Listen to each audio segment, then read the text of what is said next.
কবে বিয়ে করছেন জানালেন দিঘি। বিস্তারিত। এম রহিম পরিচালিত জঙ্গলি সিনেমায় সিয়াম আহমেদের বিপরীতে অভিনয় করে অবশেষে আলোচনায় আসেন প্রার্থনা ফারদিন দিঘি। যদিও এরপর আর কোনো নতুন সিনেমায় দেখা যায়নি তাকে, তবে সামনে তার হাতে রয়েছে একাধিক প্রজেক্ট। সম্প্রতি এক সাক্ষাৎকারে নিজের বর্তমান বাস্তবতা, মাসিক আয় এবং বিয়ে নিয়ে ভবিষ্যতের পরিকল্পনার কথা আপডেট জানিয়েছেন এই ঢালিউড অভিনেত্রী।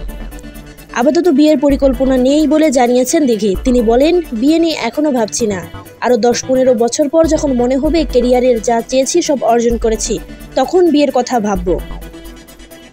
সোশ্যাল মিডিয়াতে বেশ সরব এই অভিনেত্রী। নিয়মিত টিকটক ভিডিও তৈরি করেন, বিশেষ করে তার মামার সঙ্গে। সেই প্রসঙ্গ থেকে আবার কথা ওঠে ছোটবেলা নিয়ে।